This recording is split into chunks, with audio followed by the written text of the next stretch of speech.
Magandang araw mga kaibigan. Nako, dumarami ang nakikisawsaw o pumapatol sa bad shot comment ni First Lady Lisa laban kay BP Sara. So ito, pinakaletes si Senator Cynthia Villar. Ako, may pasaring, malalim yung hugot. Pakinggan natin sandali ang pasaring ni Cynthia Villar. Politika yun eh. Kung ako ang asawa ng presidente, I will do everything para maging successful yung aking asawa. Hindi na ako makikipag-away.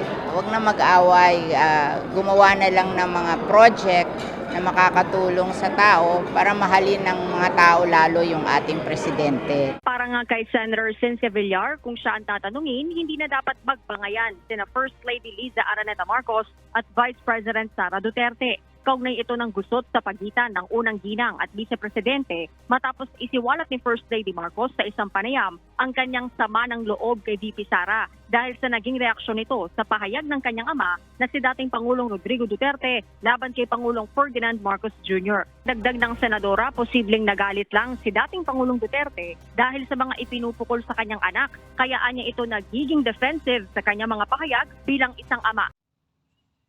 Ayun, napakasimple yung pasaring. Kung ako ang asawa ng presidente, hindi ako makipag-away. Gagawa ako ng mga bagay-bagay na makakatulong sa sambayan ng Pilipino para ang mga tao mahalin nila ang presidente. Grabe, sapak, napasapak. Grabing sampal. I hope marinig ito ni First Lady Lisa. Kasi talagang yung dating niya is palaaway. Ang nakikita ko na ang main objective nila sa bakit nagpa-interview ko agad, 'di ba? Dati wala na si Katunying tahimik eh.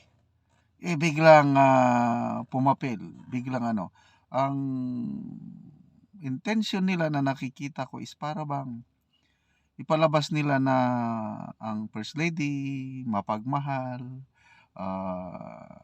gusto niyang tulungan ang presidente. Wala eh. Maganda naman sana yung parang pakita na down to earth siya na housewife. Kaya tingnan yung damit niya, hindi siya naghanda, normal lang na damit, parang damit ng katulong. Something like that. Kaya paawa effect. Kaya lang ngayon nagbabackfire. Okay? Kasi grabe yung tunada ng kanyang salita. Ako pa? Kung ako pa yung patay sila lahat. Parang ganun. May yabang ang dating. So, palaaway. Yun ang nagiging image niya ngayon. Dahil sa interview niya with Katunying. Kaya ang dami nang nakikisawsaw. Pati lalaki si Senator Ping Lacson, may pang-asar yung kanyang comments eh. If kung lahat ng mga asawa kasing loyal ni First Lady kay PBBM, nako, maswerte ang mga husbands dahil na lang, di 4 ka na lang, wala nang gagawin para wala nang trabaho kasi nandyan ang First Lady. Pasaring yun. Ang interpretation ko yun, yung comment ni Senator Ping Lacson is, ang talagang namumuno si First Lady. Siya ang mas powerful, parang ganun. Kasi siya ang umaastang presidente. Sino pa? Si Super Ate Manang Aimee. Press ka pa ba? Although hindi niya binanggit, yung kanyang short video na gumano lang ang buhok na Fresh Friday, pasaring yun yung, sabi niya, cute pa rin tayo. Sabi niya, anong cute? Mukha, kulubot. Cute? Nako, ang tunay na cute, si Manang Aimee, dahil 68 years old na siya, talagang presko pang mukha. Ang nagsasabing cute, ewan ko lang. Kung wala nang Photoshop, wala nang editing, makikita ang totoong beauty cute daw siya. Hintayin niya ang ibang tao magsabing cute siya. Hindi siyang inaangat niya ang kanyang sarili na cute. Anong cute? Kaya, yun, sumausaw ulit si Vivian Velez. Anong sabi ng tunay na cute na ageless beauty, Vivian Velez? Ang sabi niya, mukha kang palaka. Tapos sinundan pa ng post ni Vivian Velez na the beauty that got away, yung true love talaga ni BBM, yung Claudia Lopez Bermudez. Nako, pang beauty queen talaga yun. Yun ang tunay na maganda. So, sayang kung siya sana ang first lady natin, yung Claudia. Nako, baka ibang-iba ang takbo ng ating bansa ngayon. So, kasi iba kung palaaway ang first lady. Kaya sinagot siya ni BP Sara ng matalinong sagot na may karapatan kang masaktan, kaya lang walang kinalaman sa mandato ko dahil binutuhan ako ng 32 million Pilipinos.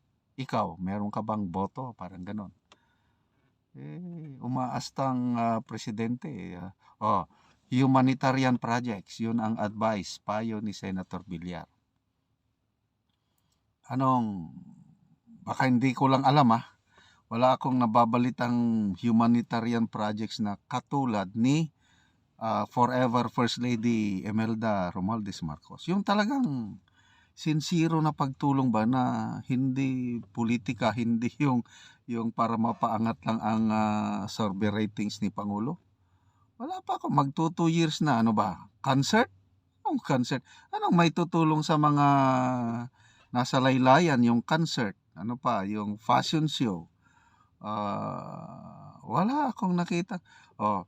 Forever First Lady Imelda. Nako, ang daming nakikinabang kami sa mga human settlements project niya, Bliss, Pabahay, Cultural Arts Center, Folk Arts Theater. Ang daming tulong hindi lang art or humanitarian projects ang nagawa ni forever First Lady Imelda, pati diplomatic relationship. Grabe, yung mga mahirap na trabaho. Example, nung nagkagulo ang Mindanao, yung MNLF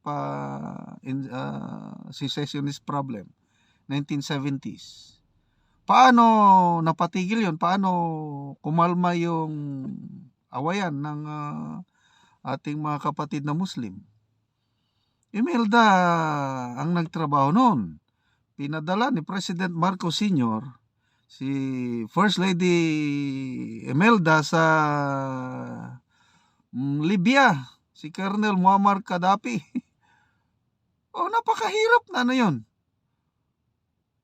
Paano niya na convince si Colonel Muammar Gaddafi na maging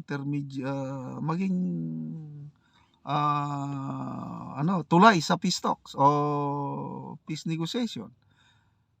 Kaya nangyari yung Tripoli Agreement of 1976. Kagagawan niya ni First Lady Imelda. Nung napirmahan na yung Tripoli Agreement 1976, wala na, humupa na ang labanan sa Mindanao. Instead na ihiwalay ang Mindanao, pumayag na ang MNLF na magkaroon ng autonomy. Imelda lahat yan. Ano pa? Dapat ganon ang gawin ng First Lady ngayon. Kung yung pakikialam niya sa politika, dapat yung may positive influence, kagaya ni First Lady Imelda. Yung diplomatic relationship natin with the USSR noon at saka China, Imelda lahat ang gumalaw niyan.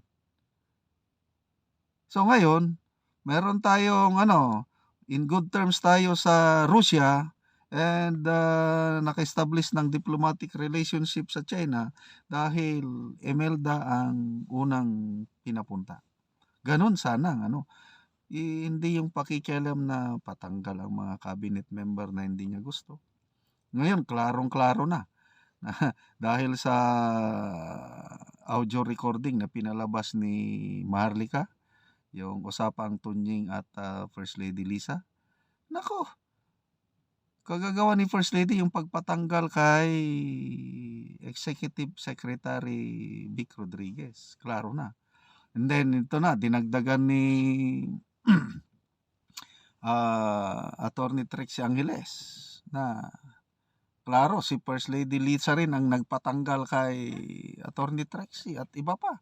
So, yun ang mga masamang pakikialam. Pwedeng makialam sa panggobyerno yung positive influence, positive ang resulta, kagaya ng ginawa noon ni First Lady Imelda.